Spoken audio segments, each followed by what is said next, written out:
എനിക്ക് എന്തോ ഒരു സ്പാർക്ക്. അതായത് ഇത്രയും കാലമായിട്ട് ഒരിക്കലും തോന്നാത്ത ഒരു സ്പാർക്ക് ഉണ്ടായി. അത്രയും it's like made for each other എന്ന് പറയുന്ന ഒരു സിറ്റുവേഷനാണ്. തീർച്ചയായിട്ടും എനിക്ക് തോന്നുന്നു ഗഗൻയാൻ ദൗത്യത്തിലെ ഏക മലയാളിയാണ് അദ്ദേഹം അല്ലേ? ഈ സിനിമയിൽ നിന്നും മാറി നമുക്ക് അവിടെയാണ് ഇപ്പം സെറ്റിൽ ചെയ്തേക്കുന്നത്, US-ലാണ് സെറ്റിൽ ചെയ്തേക്കുന്നത്. സെറ്റിൽ ചെയ്തിരിക്കുന്നതല്ല, നമ്മളിപ്പോൾ അവിടെ US-ൽ ഇവരുടെ ട്രെയിനിങ് പീരിയഡിൽ US-ലാണ് താമസിക്കുന്നത്. നാസയുടെ തൊട്ടടുത്താണ് താമസിച്ചിരുന്നത്, ഹ്യൂസ്റ്റണിൽ. അവർക്ക് നാസയിലും സ്പേസ് എക്സിലെ ട്രെയിനിങ് ഉണ്ടായിരുന്നു. അങ്ങനെയാണ് അവിടെ. അതുകൊണ്ടാണ് അവിടെ. ഞാനിപ്പോൾ തിരിച്ചിവിടെ എത്തി, തിരിച്ച് സിനിമയിൽ അഭിനയിച്ചു കഴിഞ്ഞു. ഇപ്പോൾ ജീത്തു ജോസഫ് സാറിൻ്റെ വലതുവശത്തെ കള്ളനിൽ അഭിനയിച്ച് കഴിഞ്ഞേ ഉള്ളൂ. ഞാൻ എപ്പോഴും കോണ്ടാക്ട് ചെയ്യുമ്പോൾ എപ്പോഴും US-ലാണല്ലോ, അതാണ് ഞാൻ മിക്കവാറും അങ്ങോട്ട് മാറി കാണും. ഇല്ല, നമ്മൾ ഈ ട്രെയിനിങ് പീരിയഡിൽ അവിടെയായിരുന്നു. ഈ എനിക്ക് തോന്നുന്നു ഇതുവരെ കാണാത്തൊരു മേഖലയാണ് നാസ, അല്ലെങ്കിൽ ഈ സ്പേസ് കണക്ട് ചെയ്തിട്ടുള്ള ഒരു ഏരിയയിലാണ് പാർട്ട്ണർ ഉള്ളത്. അപ്പോൾ ഈ ലെന നേരെ ഓപ്പോസിറ്റ് സിനിമ, അതിൻ്റെ ഒരു ഗ്ലാമർ വസ്താണ് ലെന നിൽക്കുന്നത്. ഇതെങ്ങനെ ഈ ഒരു ബാലൻസിങ് അവിടെ സംഭവിച്ചു പോകുന്നത്? എനിക്ക് തോന്നുന്നു ഞങ്ങളൊരു പവർ കപ്പിളാണ് ഇപ്പോൾ. Because you have an astronaut and an actress, fighter pilot, astronaut, ഒരു ആക്ട്രസ്, ഓത്തർ. അപ്പോൾ ആ ഒരു കോംബോ വളരെ എന്താ പറയുക, ഞങ്ങൾക്ക് തന്നെ ഒരു പവർ കപ്പിൾ ഫീലിംഗ് ആണ്. ബിക്കോസ് ഒരേ മേഖലയിൽ നിന്നാണെങ്കിൽ അതിൽ ഈ പറഞ്ഞൊരു ഡൈനാമിക് കിട്ടില്ല. എന്ന് വെച്ചാൽ ഒരാൾ സയൻസും ടെക്നോളജിയും മിലിറ്ററിയും എയർഫോഴ്സിൻ്റെ ബാക്ക്ഗ്രൗണ്ടും എല്ലാം കൊണ്ടുവരുമ്പോൾ മറ്റേ ആൾ ആർട്ടിസ്റ്റിക് ഫ്രീഡം, ഭയങ്കര എന്താ പറയുക, ക്രിയേറ്റിവിറ്റിയുടെ മേഖലയിൽ നിന്ന് വരുമ്പോൾ ഒരു കുറച്ചും കൂടെ ഹോൾനെസ് വരുന്നുണ്ട് എല്ലാത്തിനും. അതുപോലെ നമ്മുടെ കാഴ്ചപ്പാടുകളിലും ഇപ്പോൾ നമ്മൾ ചിന്തിക്കാത്ത കാര്യങ്ങളെല്ലാം ആ സൈഡിൽ നിന്ന് വരികയും ആ സൈഡിൽ ചിന്തിക്കാത്ത കാര്യങ്ങളൊക്കെ ഇവിടെ നിന്ന് വരികയും, അത് കൂടാതെ ഞങ്ങളെ ആക്ച്വലി കോർത്തിണക്കുന്നത് ഞങ്ങളുടെ സ്പിരിച്വാലിറ്റിയാണ്. അത് കൂടാതെ ഞങ്ങളുടെ ശീലങ്ങളൊക്കെ വളരെ സിമിലറാണ്. പണ്ട് മുതലേ ഉള്ള ശീലങ്ങൾ, എനിക്ക് കുറേ എല്ലാവർക്കും ഇല്ലാത്ത ശീലങ്ങളുണ്ട്. എന്ന് വെച്ചാൽ 5:30-ക്കും 6 മണിക്കും ഇടയിൽ ഡിന്നർ കഴിക്കുക വൈകിട്ട്. അത് ഇവിടെ ഞാൻ വേറെ ആരെയും കണ്ടിട്ടില്ല, ഉണ്ടെങ്കിലേ ഉള്ളൂ, ഞാൻ കണ്ടിട്ടില്ല. അതുപോലെ മെഡിറ്റേഷൻ ഇരിക്കുന്ന ശീലം എന്നും ഈവനിങ്ങിലോ മോർണിംഗിലോ, വായിക്കുന്ന പുസ്തകങ്ങൾ, കഴിക്കുന്ന ടൈപ്പ് ഓഫ് ഭക്ഷണം, അതായത് ടൈപ്പ് ഓഫ് ഹെൽത്ത് ഫുഡ്. ഞാൻ വളരെ ഹെൽത്ത് കോൺഷ്യസ് ആയിട്ട് ഭക്ഷണം കഴിച്ചുകൊണ്ട് വന്ന ഒരാളാണ്. അപ്പോൾ കഴിക്കുന്ന കുറേ സാധനങ്ങളുണ്ട്. ഇപ്പോൾ ബക്ക്വീറ്റ് ആണോ കീനോ ആണോ, അങ്ങനത്തെ കുറച്ച് റെയർ എല്ലാവരും കഴിക്കാത്ത കുറേ സാധനങ്ങളുണ്ട്. അതുപോലെ തന്നെ ഒരു 9-9:30 ആകുമ്പോൾ കിടന്നുറങ്ങുക രാത്രി.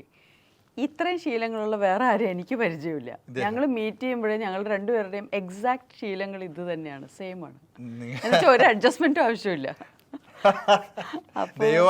അതാണ് ഞാൻ പറയുന്നത്. എന്ന് വെച്ചാൽ ഞാൻ ഒരിക്കലും കല്യാണം കഴിക്കാൻ ഉദ്ദേശിച്ചിട്ടില്ലാത്ത ഒരാളായിരുന്നു. അപ്പോൾ കൊണ്ട് കറക്റ്റായിട്ട് വെക്കുന്ന പോലെ എന്താ ഒരു കോംപ്രമൈസോ അഡ്ജസ്റ്റ്മെന്റോ ആവശ്യമില്ലാത്ത വിധത്തിൽ എക്സാക്ട്ലി ഇങ്ങനെ ക്ലിക്ക് ആവുന്ന ഒരു ഫിറ്റിംഗ് ആണ്. അത് കൊള്ളാം. ഈ എനിക്ക് തോന്നുന്നു ഒരു 27-ാം തീയതിയാണ് ഈ പ്രധാനമന്ത്രി നരേന്ദ്രമോദിയുടെ അടുത്തുനിന്ന് ഉള്ള ഒരു അപ്പം ആ ഒരു വീഡിയോ പോസ്റ്റ് ചെയ്തിട്ടാണ് ഞങ്ങൾ കഴിഞ്ഞ മാസം വിവാഹിതരായെന്ന് ഞങ്ങൾ അറിയിക്കുന്നു എന്നുള്ളത്. ഇത് ആ ഒരു മൊമെന്റിന് വേണ്ടിയിട്ട് കാത്തിരുന്നതാണ്. അത് എന്തുകൊണ്ടാണ് പുറത്ത് നമുക്ക് പറയാൻ പാടില്ലായിരുന്നു? എന്ന് വെച്ചാൽ ഇവരുടെ ലൈഫ് വളരെ കോൺഫിഡൻഷ്യലാണ്. അത് ഒന്ന് ഞാൻ സെലിബ്രിറ്റി ആയതുകൊണ്ട്, ഞാനിത് അവർ ആസ്ട്രോനോട്ട് എന്നുള്ളത് അനൗൺസ് ചെയ്തിട്ടില്ലല്ലോ. അപ്പോൾ ഞാൻ കല്യാണം കഴിച്ച ആളെന്ന് പറഞ്ഞാൽ മീഡിയ അന്വേഷിക്കും ആരാണ് അയാൾ. എനിക്കൊന്നും പറയാൻ പറ്റില്ല. ബിക്കോസ് ഈ അനൗൺസ്മെൻറ്റ് പ്രൈം മിനിസ്റ്ററിൻ്റെ ഓഫീസിൽ നിന്ന് മാത്രമേ വരാൻ പാടുള്ളൂ. അതെ, ബിക്കോസ് നമ്മൾ വേറെ ഓൾറെഡി അറിയാൻ പാടില്ലല്ലോ. അതൊരു അനൗൺസ്മെൻ്റ് അല്ലേ. പ്രൈം മിനിസ്റ്റർ വിങ്സ് പ്രസൻറ്റ് ചെയ്യുന്നു. ആദ്യമായിട്ട് ഇന്ത്യയിലെ ആസ്ട്രോനോട്ട്സിനെ റിവീൽ ചെയ്യാണ്, ഒരു ലോഞ്ച് സെറിമണി അല്ലേ. അതിനെക്കുറിച്ച് നമ്മൾ നേരത്തെ പറയാൻ പാടില്ല. അതുകൊണ്ട് അത്രയും ക്വയറ്റ് ആവേണ്ട വന്നു. അതേ സമയത്ത് ഈ പർട്ടിക്കുലർ ഫംഗ്ഷനിൽ ഞാൻ പങ്കെടുക്കണമെന്ന് ആഗ്രഹമുള്ളതുകൊണ്ടാണ് കല്യാണം നേരത്തെ ആക്കിയത്. അല്ലാതെ നമുക്ക് നമ്മുടെ ഫ്രണ്ട്സിനെയൊക്കെ കൊണ്ടുപോകാൻ പറ്റുന്നൊരു ഫംഗ്ഷൻ അല്ല. അപ്പോൾ അത് എല്ലാം കൊണ്ടും ഭയങ്കര ടൈമിംഗ് ആയിപ്പോയി. ഈ കല്യാണം വളരെ എന്താണ് ആൾക്കാരെ വിളിക്കാതെ വളരെ സിമ്പിളായിട്ടാണ് നടത്തിയത്. ഫോട്ടോസ് കണ്ടതിൽ നിന്ന് എനിക്ക് മനസ്സിലായതാണ്. അതിനുശേഷം എല്ലാവരെയും വിളിച്ചിട്ട് പാർട്ടി കൊടുക്കാനുള്ള സമയം പോലും കിട്ടിയിട്ടുണ്ടെന്ന് തോന്നുന്നില്ല. നിങ്ങൾ നേരെ പിന്നെ US പോയി.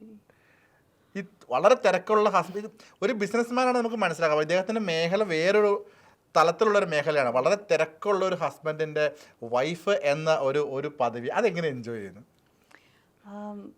എനിക്ക് തോന്നുന്നു ഞാൻ ഈ കുറേ വർഷം ഒറ്റയ്ക്ക് ജീവിച്ച് ഭയങ്കരമായിട്ട് എൻ്റെ ഒരു മാസ്കുലിൻ സൈഡാണ് എക്സ്പ്രസ് ആയിക്കൊണ്ടിരുന്നത്. തൻ്റെയിടവും ബോൾഡ്നെസ്സും എന്ന് വെച്ചാൽ ഈ ലോകത്ത് ജീവിക്കണമെങ്കിൽ ഒരു സ്ത്രീ ഒറ്റയ്ക്ക് ജീവിക്കണമെങ്കിൽ അത്യാവശ്യം നമ്മൾ തൻ്റെയിടം ഉണ്ടാക്കിയെടുക്കണം.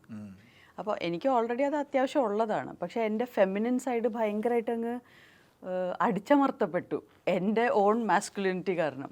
അപ്പോൾ ഞാൻ ഭയങ്കര ബോൾഡ്, എല്ലാവരും കണ്ടാൽ എന്നെ ബോൾഡ് എന്നാണ് പറയുന്നത്. ബിക്കോസ് ഈ കാരണം കൊണ്ടാണ് ഞാൻ റിയൽ ലൈഫിൽ വർക്ക് ചെയ്യുന്ന മേഖലയായാലും ജീവിക്കുന്ന ലോകമായാലും ഒരു സ്ത്രീ ഒറ്റയ്ക്ക് ജീവിക്കണമെങ്കിൽ ഭയങ്കര മാസ്കുലിൻ സൈഡ് നമ്മൾ റിവീൽ ചെയ്യും. ആ സൈഡ് കംപ്ലീറ്റ്ലി അങ്ങ് ഒരു ആൽഫ മെയിൽ നമ്മുടെ ലൈഫിലുണ്ടെങ്കിൽ നമ്മുടെ സ്ത്രീത്വം പുറത്തു വരും. അപ്പോൾ ഒരു പക്ഷേ എൻ്റെ കംപ്ലീറ്റ് മൈൻഡ് സെറ്റ്, എൻ്റെ സ്വഭാവം, എൻ്റെ സംസാരം, എൻ്റെ ഈവൻ ഡ്രസ്സിങ് സ്റ്റൈൽ, ജീവിത രീതി എല്ലാം ഫെമിനിനായി മാറി.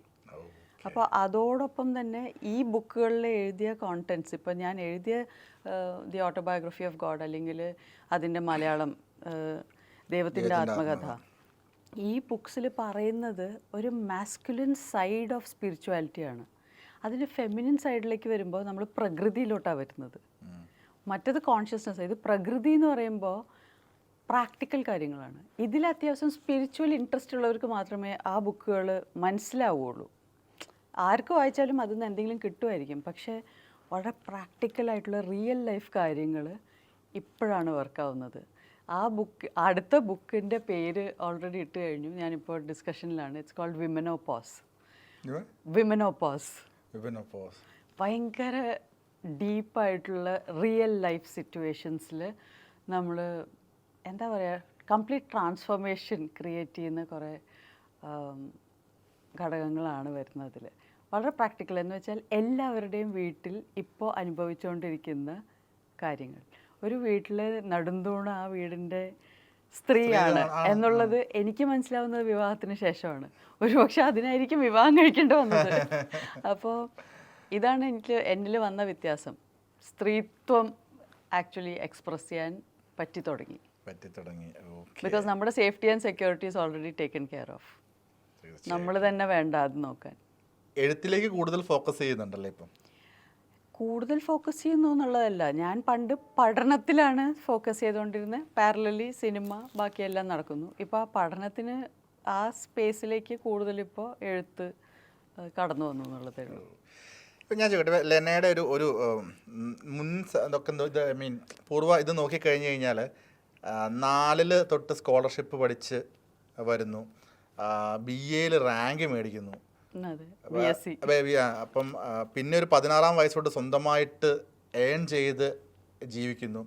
പിന്നീട് ഒരു 20 കഴിയുമ്പോഴത്തേക്കും വിവാഹം കഴിയുന്നു. അതിനുശേഷം ഒരു 20 ഏർലി 20s തന്നെ ഒരു പർട്ടിക്കുലർ ഇൻസിഡൻറ്റ് കൊണ്ട് സ്വയം ഒരു തിരിച്ചറിവിലേക്ക് എത്തുകയാണ്. അപ്പം എനിക്ക് തോന്നുന്നു നമ്മൾ മുൻപുള്ള ഈ യോഗി എന്ന് നമ്മൾ വിളിക്കുന്ന ഒരുപാട് പേരിലും ഈ ഒരു ടീനേജ് കാലഘട്ടങ്ങളിലാണ് അവരുടെ ഉള്ളിൽ പല രീതിയിൽ തിരിച്ചറിവുകൾ വരുന്നത്. അവരൊക്കെ ഈ സ്പിരിച്വാലിറ്റിയിലേക്ക് പോവുകയാണ് ചെയ്തിട്ടുള്ളത്.